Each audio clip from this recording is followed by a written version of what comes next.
வணக்கம். இது உங்களுக்கான ஒரு பிரத்யேகமான ஆழமான பார்வை. இன்னைக்கு நாம நெவில் கோடாட் பத்தி பேச போறோம்.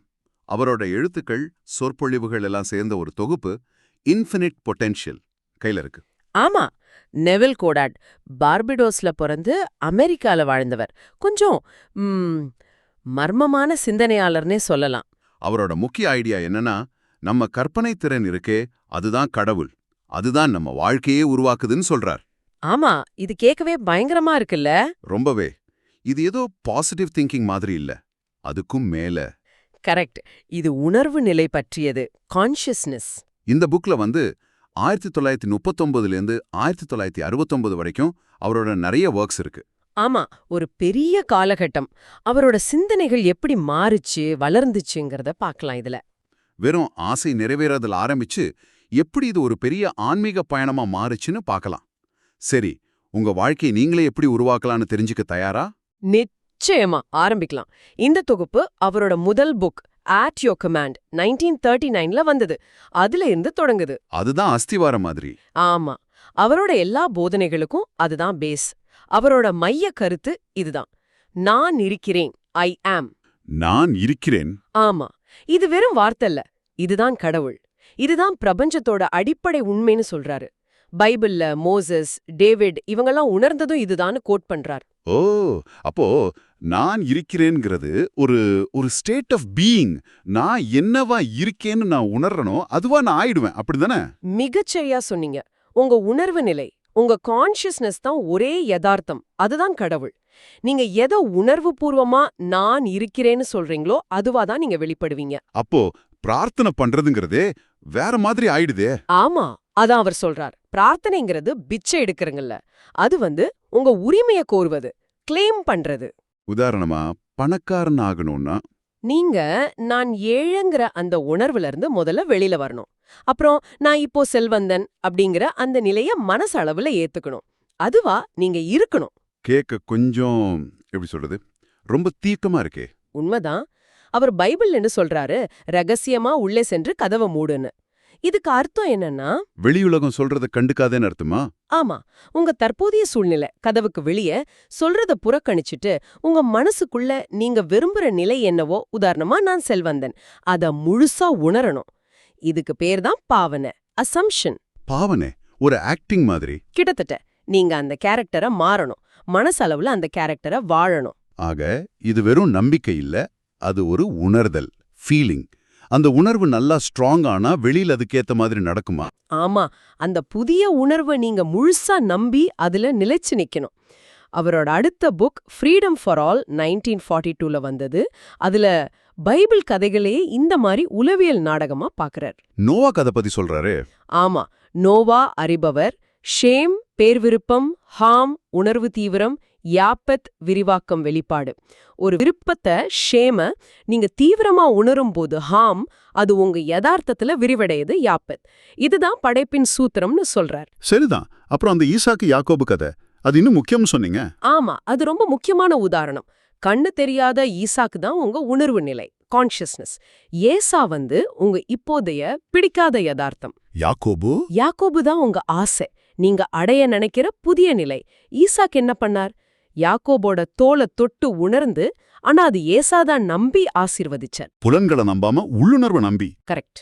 அதுபோல உங்க வெளியுலக புலன்கள் சொல்றத ஏசா நம்பாம, நீங்க விரும்புற அந்த புது நிலைய யாக்கோப உண்மையா தீவிரமா உணர்ந்தீங்கன்னா, அந்த புது உணர்வு பழைய யதார்த்தத்தை மாத்திடும். இதத்தான் உணர்வு தான் ரகசியம், ஃபீலிங் இஸ் தி சீக்ரெட்னு திரும்ப திரும்ப சொல்றாரு. வெறும் எண்ணம் பத்தாது, அந்த ஃபீலிங் முக்கியம். இதுக்குன்னு ஒரு டெக்னிக் இருக்கா? எப்படி பண்றது பிராக்டிகலா? இருக்கு. முதல்ல உங்க இப்போதைய பிரச்சனை ஏசா மேல இருக்கிற கவனத்தை எடுக்கணும். அத வேட்டைக்கு அனுப்புற மாதிரி. சரி, கவனத்தை மாத்தியாச்சு. அடுத்து உங்க ஆசை நிறைவேறினதுக்கு அப்புறம் என்ன நடக்குமோ அந்த காட்சிய மனசுல உருவாக்கணும். அதுல நீங்களும் இருக்கணும், ஆக்டிவா. உதாரணமா, யாரோ உங்களை பாராட்டுற மாதிரி, இல்ல நீங்க ஏதோ ஒரு பொருளை கையில வச்சிருக்கிற மாதிரி, அந்த மாதிரி. அந்த சூழ்நிலைய அது இப்போ இங்க நடக்கிற மாதிரி உணரணும். தொடுதல், கேட்டல், பார்த்தல்னு எல்லா சென்ஸையும் யூஸ் பண்ணி அது நிஜம்னு தோன்ற வரைக்கும் திரும்ப திரும்ப செய்யணும். ஓ, இதுதான் அந்த பூமியில 2 பேர் ஏதோ ஒத்துக்கிறாங்களோ அது பரலோகத்துல செய்யப்படும்ங்கிறதோட அர்த்தமா? ஆமா. உங்களுக்கும் உங்க விருப்பத்துக்கும் நடுவுல நடக்கிற அந்த ஒப்புதல் தான் அது அப்படிங்கிறார் நெவில். ஓய்வு நாள் சாபத் பத்தியும் சொல்றாரு, அது என்ன? அதுவும் ஒரு சைக்காலஜிக்கல் ப்ராசஸ் தான். 6 நாள் வேலைங்கிறது நீங்க அந்த புது உணர்வ மனசுல பதிய வைக்கிற நேரம். அதுக்காக முயற்சி பண்ற காலம். அப்போ 7வது நாள்? 7வது நாள் இல்ல ஓய்வு நாள்ங்கிறது அந்த உணர்வு நல்லா பதிஞ்சிருச்சுங்கிற ஒரு மன திருப்தி நிலை, ஒரு மன அமைதி. அந்த ஸ்டேட் வந்ததும் நீங்க விதைச்ச அந்த உணர்வு தானா வெளியில முளைக்கும். ஓ, ஒரு கரு உருவாகி அது தானா வளரும் இல்லையா, அந்த மாதிரி. அதேதான். அதுக்கப்புறம் நீங்க திரும்ப திரும்ப முயற்சி செய்ய தேவையில்ல. அதுவா நடக்குங்கிற ஒரு நம்பிக்கை. அந்த தொழுநோய் குணப்படுத்துற 2 பறவைக்கதை கூட இதே மாதிரி தானா? ஆமா, அது ஒரு பவர்ஃபுல்லான உருவகம். ஒரு பறவை கொல்லப்படுது, அதோட ரத்தம் பிரச்சனையோட உணர்வு மேல இன்னொரு உயிருள்ள பறவை தீர்வு தோய்க்கப்பட்டு பறக்க விடப்படுது. அதாவது பிரச்சனையில இருந்து கொல்லப்பட்ட பறவை உங்க கவனத்தை முழுசா எடுத்து அந்த சக்திய ரத்த உணர்வு உங்க தீர்வு மேல செலுத்தி அது ஏற்கனவே நடந்துருச்சுங்கிற நம்பிக்கையில பறக்க விடுதல் நீங்க இருக்கணும். கவனத்தை மாத்துறது தான் முக்கியம். ஆக இதெல்லாம் வெறும் தியரி இல்ல, பிராக்டிக்கல் ஸ்டெப்ஸ். நெவில் அவரே இதெல்லாம் யூஸ் பண்ணினாரா? ஏதாவது எக்ஸாம்பிள் இருக்கா? நிறைய இருக்கு. அவரோட பார்படோஸ் பயண அனுபவம் ரொம்ப ஃபேமஸ். 1955 டிவில கூட பேசியிருக்காரு. சொல்லுங்களேன். போருக்கு அப்புறம் குடும்பத்தை பார்க்க பார்படோஸ் போயிருக்கார். திரும்ப அமெரிக்கா வர டிக்கெட் கிடைக்கல. அப்போ அவர் ஒவ்வொரு ராத்திரியும் கண்ணை மூடிட்டு நியூயார்க்ல இருக்கிற அவரோட அபார்ட்மெண்ட்ல இருக்கிற மாதிரி கற்பனை பண்ணிக்கிட்டாரு. படுக்கையில இருந்தாலும் மனசளவுல நியூயார்க்ல. ஆமா, கப்பல் ஏற மாதிரி, படி ஏற மாதிரி, ரூம்ல இருக்க மாதிரி அந்த உணர்வுகளை திரும்ப திரும்ப செஞ்சார். அது நிஜம் மாதிரி உணர்ந்தார். அடுத்த நாளே அவருக்கு ஃபர்ஸ்ட் கிளாஸ் டிக்கெட் கிடைச்சது. நிஜமாவா? நம்பவே முடியலையா? உண்மை. அப்புறம் சான் பிரான்சிஸ்கோல சொன்ன கதை இன்னும் ஆச்சரியம். இந்த கதை? ஒரு கண் தெரியாத பெண்மணி பஸ் ரூட் மாறினதால வேலைக்கு போறதுக்கு ரொம்ப கஷ்டப்பட்டாங்க. நெவில் சொன்னதை கேட்டு அவங்க ஒவ்வொரு ராத்திரியும் ஒரு கார்ல சொகுசா போற மாதிரியும் இறங்கும் போது டிரைவருக்கு நன்றி சொல்ற மாதிரியும் கற்பனை செஞ்சாங்க. சரி. வெறும் 2 நாள் தான் செஞ்சாங்க. தற்செயலா ஒரு நியூஸ் பேப்பர்ல வந்த விஷயத்த பார்த்து ஒருத்தரை காண்டாக்ட் பண்ண கடைசியில 2 பேர் மாறி மாறி அவங்கள டெய்லி கார்ல கூட்டிட்டு போக முன் வந்தாங்க, ஃப்ரீயா. வாவ். அது மட்டும் இல்ல, முதல் நாள் அவங்கள கூட்டிட்டு போனவர்கிட்ட அந்த பெண் மிக்க நன்றி ஐயான்னு சொல்ல அவர் என்ன சொன்னார் தெரியுமா? என்ன சொன்னார்? மகிழ்ச்சி என்னுடையதுன்னு சொன்னாராம். அதே வார்த்தைகள், அந்த பெண் கற்பனையில யூஸ் பண்ணின அதே வார்த்தைகள். அடேங்கப்பா, இது வெறும் விஷுவலைசேஷன் இல்ல, அந்த யதார்த்தத்துல வாழறது மாதிரி. கற்பனைக்கு இவ்ளோ சக்தினா போன காலத்தை மாத்த முடியுமா? முடியும்னு சொல்றார் Neville. Out of this world புக்ல திருத்தி அமைத்தல், ரிவிஷன்னு ஒரு கான்செப்ட் சொல்றாரு. ரிவிஷனா? ஆமா, நடந்து முடிஞ்ச ஒரு பிடிக்காத விஷயத்த அது வேற மாதிரி நல்லபடியா நடந்திருந்தா எப்படி இருக்குமோ அப்படி மனசுல மாத்தி யோசிக்கணும். உதாரணமா, கோவமா வந்த லெட்டரை அன்பான லெட்டரா வந்த மாதிரி திரும்ப படிக்கணும் மனசுக்குள்ள. ஒரு ஆக்சிடென்ட் நடந்திருந்தா அது நடக்காத மாதிரி மாத்தி யோசிக்கணும். இதுதான் உண்மையான பாவ மன்னிப்புன்னு சொல்றார். இதனால நிகழ்காலமும் எதிர்காலமும் மாறுங்கிறார். இது ரொம்ப பவர்ஃபுல்லா இருக்கே. ஒரு ஆர்டிஸ்ட் ஃப்ரெண்டோட கால்வலியை சரி பண்ணதா கூட சொல்றாரு. ஆமா, அந்த ஆர்டிஸ்ட் அவங்க ஃப்ரெண்டு நல்லா ஆரோக்கியமா நடக்கிற மாதிரி மனசுல திரும்ப திரும்ப கற்பனை செஞ்சு அந்த வலி போயிடுச்சுன்னு சொல்றார். சரி, அப்போ நாம கற்பனை பண்றதெல்லாமே நடந்துருமா? இதுல வேற லேயர்ஸ் இருக்கா? இருக்கு. அங்கதான் விஷயம் இன்னும் ஆழமாகுது. சீக்ரெட் ஆஃப் இமேஜினிங் மாதிரி பிற்கால ஒர்க்ஸ்ல கற்பனைங்கிறது வெறும் படம் பார்க்கறது இல்ல, அது ஒரு ஆன்மீக உணர்வு, ஸ்பிரிச்சுவல் சென்சேஷன் சொல்றார். Spiritual sensation. ஆமா, நீங்க வெறும் பார்வையாளரா இல்லாம அந்த கற்பனைக்குள்ள நீங்களே போகணும். ஒரு ரோஜா பூவை கற்பனை செஞ்சா அதோட வாசனைய உணரணும். கை குலுக்குற மாதிரி கற்பனை செஞ்சா அந்த தொடுதலை உணரணும். உங்க கற்பனை பார்வை, கேட்டல், நுகர்தல், சுவைத்தல், தொடுதல் எல்லாத்தையும் யூஸ் பண்ணணும். அப்போதான் அதுக்கு உயிர் வரும். ஓகே, இப்ப நம்ம பொருள் சேர்க்கிறது, பிரச்சனை தீர்க்கிறத பத்தி பேசணும். ஆனா நெவில் ஒரு கட்டத்துல இதுல இருந்து மாறினாரு. மிஸ்டிக்கல் எக்ஸ்பீரியன்ஸ், த ப்ராமிஸ்னு பேச ஆரம்பிச்சாரு. ஆமா, அது ரொம்ப முக்கியமான ஒரு டர்னிங் பாயிண்ட். முதல்ல கற்பனைய வச்சே வாழ்க்கைய மாத்திர சட்டத்தை, த லா பத்தி சொன்னார்.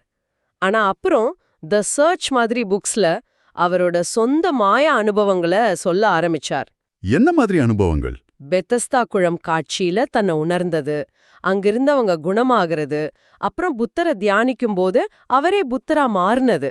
இந்த மாதிரி மனுஷனோட உணர்வு நிலைக்கும் கடவுளுக்கும் இருக்கிற அந்த ஆழமான தொடர்பை இது காட்டுச்சு.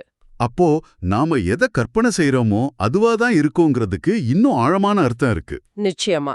வெறுப்ப கூட நீங்க தீவிரமா உணர்ந்தா அந்த எதிரியோட குணத்தை நீங்களே எடுத்துக்கிறீங்கன்னு சொல்றார். அதனால எதை எதிர்க்கிறோமோ அதை விட எதை விரும்புறோமோ அதுல கவனம் வைக்கணும். எவை அன்பானவையோ நல்ல புகழுக்குரியவையோ அவற்றையே சிந்தியுங்கள்ங்கிறது வெறும் அட்வைஸ் இல்ல, அது ஒரு கிரியேட்டிவ் ஆக்ட். சரி, அப்புறம் அந்த வாக்குறுதி தி ப்ராமிஸ்னு சொன்னீங்களே, அது என்ன? மிஸ்டிக்கல் எக்ஸ்பீரியன்ஸ், த ப்ராமிஸ். இந்த மாதிரி லேட்டிவ் ஒர்க்ஸ்ல இத பத்தி தான் அதிகமா பேசுறார். அவரோட பார்வையில கடவுள் மனுஷனா பொறந்து மனுஷனோட மண்டை ஓட்டுக்குள்ள கொல்கோத்தா சிலுவையில அறையப்பட்டு மனுஷனுக்குள்ள தூங்கிட்டு இருக்காரா? ஆமா, கடைசியில ஒவ்வொரு மனுஷனுக்குள்ளயும் அந்த தெய்வீகம் முழிச்சுக்கும். இதுதான் வாக்குறுதி. இது எல்லாருக்கும் கடவுள் கொடுத்திருக்கிற ஒரு தெய்வீக பிறப்பு. இது நடக்கும்னு சொல்றார். நெவிலுக்கே இந்த அனுபவம் கிடைச்சதா? ஆமா, 1959ல நடந்துச்சுன்னு சொல்றாரு. ஒரு பயங்கர அதிர்வுக்கு பிறகு அவர் மண்டை ஓட்டுல இருந்து வெளியே வர்ற மாதிரி உணர்ந்தாராம். அவரோட உடம்பையே படுக்கையில பார்த்தாராம். அப்புறம் அங்க ஒரு குழந்தை தெரிஞ்சது. அதுதான் கிறிஸ்து குழந்தை, படைப்பாற்றலோட சிம்பல்னு சொன்னாரு. அதுக்கப்புறம் பைபிள்ல வர தாவீது ராஜா தோன்றி இவரை தந்தையேன்னு கூப்பிட்டாராம். இது அவர் கடவுளோட தந்தைமை நிலையை அடைஞ்சிட்டதுக்கான அடையாளம்னு அவர் விளக்கம் சொன்னார். அப்போ அர்ப்பணிய வச்சு ஆசைகளை நிறைவேற்றிக்கிறதுங்கிறது ஒரு ஸ்டெப்பு தான். அதோட நோக்கம் வேறயா? பிற்காலத்துல நெவில் அப்படிதான் பாக்குறாரு. 1967 ஸ்பீச்ல சொல்றாரு, நீங்க எவ்ளோ சொத்து அதிகாரம் சேர்த்தாலும் ஒரு நாள் அதெல்லாம் முக்கியம் இல்லாம போகும். கடைசியில நீங்க கடவுளோட வார்த்தைய, அந்த வாக்குறுதியை தேடுவீங்கன்னு. அப்போ தி லா எதுக்கு? தி லா, அதாவது ஆசைகளை நிறைவேற்றுறதுங்கிறது உங்க படைப்பு சக்தியை உங்களுக்கு காட்டி கடைசியில அந்த தெய்வீக சுயத்தை, தி ப்ராமிஸ் நோக்கிய பயணத்தை ஆரம்பிக்க வைக்கிற ஒரு டூல் மாதிரி. இது ஒரு பெரிய ஷிஃப்ட். கற்பனையோட சக்தியை பத்தி வேற என்ன சொன்னார்? ஆமா, 1968ல பவர்னு ஒரு ஸ்பீச். அதுல இந்த கற்பனை சக்தியை சீசரோட உலக அதிகாரத்தோட கம்பேர் பண்ணி இத அதைவிட பெருசுன்னு சொல்றாரு. ஆனா இத தப்பாவும் பயன்படுத்த முடியும்னு சொல்றாரு. வெறுப்பு, வன்முறை எண்ணங்கள் மூலமா. அப்படி தப்பா யூஸ் பண்ணின சக்தி பயங்கரமான மான்ஸ்டர் மாதிரி தங்கிட்டே திரும்பி வந்ததா ஒரு தரிசனத்துல பார்த்தாராம். அப்படியா? ஆமா, ஆனா அத அன்பு மூலமா மீட்க நினைச்சப்போ அந்த சக்தி திரும்ப அவர் கூட சேர்ந்துடுச்சுன்னு சொல்றார். இது ஒரு வார்னிங் மாதிரி. நம்ம கற்பனைக்கு நம்ம தான் பொறுப்பு. கடைசியா 1969ல என்டர் தி ட்ரீம் ஸ்பீச்ல வில்லியம் பிளேக் ஆல்டஸ் ஹாக்ஸ்லி பத்தி பேசி கற்பனை மூலமா வேற உலகங்களுக்குள்ள, கனவுகளுக்குள்ள போக முடியும்னு சொல்றாரு. ஆமா, சேர்ல உட்கார்ந்துட்டே வேறொரு உலகத்துல முழிச்சிட்டு வேலை செஞ்ச அனுபவங்களை சொல்றார். ஆக மொத்தத்துல நெவில் கோடாரோட இந்த பயணம் நீதான் உன் வாழ்க்கையை படைக்கிறங்கிற சட்டத்துல ஆரம்பிச்சு ஒவ்வொருத்தருக்குள்ளேயும் ஒரு தெய்வீகம் இருக்கு, அது வெளிப்படுங்கிற வாக்குறுதி வரைக்கும் போகுது. இந்த இன்ஃபைனைட் பொட்டென்ஷியல் புக் அந்த மொத்த பயணத்தையும் காட்டுது. ஆமா, சுருக்கமா இதுதான். நீங்க நான் இருக்கிறேன் அப்படிங்கறத உணர்றது, விரும்பினத உணர்வு பூர்வமா ஏத்துக்கிறது, பழைய தப்ப மனசளவுல மாத்தி எழுதுறது, இதெல்லாம் வெறும் பிலாசபி இல்ல, நீங்க டெஸ்ட் பண்ணி பார்க்கக்கூடிய பிராக்டிக்கல் ஸ்டெப்ஸ்னு நெவில் சொல்றார். அதே சமயம் இது வெறும் உலகத்துல ஜெயிக்கிறதுக்கான வழி மட்டும் இல்ல, இது ஒரு ஆழமான ஆன்மீக பயணம், உங்களை நீங்களே கண்டுபிடிக்கிற ஒரு பாதைன்னு சொல்றார். கேட்கவே ரொம்ப இன்ட்ரெஸ்டிங்கா இருக்கு. சரி, நீங்க இதை எப்படி பாக்குறீங்க? இது வெறும் மன விளையாட்டுன்னு தோணுதா, இல்ல இதுல நிஜமாவே ஏதோ இருக்குன்னு நினைக்கிறீங்களா? ஒருவேளை நெவில் சொல்ற மாதிரி ஒரு சின்ன விஷயத்துல டெஸ்ட் பண்ணி பார்க்கலாமோ? ஆமா, ஏன் கூடாது? ஒரு பார்க்கிங் ஸ்பேஸ் கிடைக்கணும்னு நினைச்சு பாருங்க, இல்ல ஒரு சின்ன ஹெல்ப் கிடைக்கணும்னு. உங்க கற்பனைக்கு உண்மையிலே உங்க யதார்த்தத்தை மாத்திர சக்தி இருக்கான்னு நீங்களே சோதிச்சு பாருங்க. கடைசியா ஒரு கேள்வி உங்களுக்காக. நான் கடவுள் அல்லது என் கற்பனை தான் கடவுளுங்கிறத உணர்றதோட உண்மையான அர்த்தம் என்னவா இருக்கும்? நாம நினைச்சதெல்லாம் படைக்கிறது மட்டும்தான் ஃபைனல் கோலா, இல்ல அந்த படைப்பு சக்தி வழியா நம்மோட உண்மையான தெய்வீக சுயத்தை தெரிஞ்சுக்கிறது தானா? யோசிச்சு பாருங்க. இது உங்களுக்கான ஆழமான பார்வை. மீண்டும் சந்திப்போம்.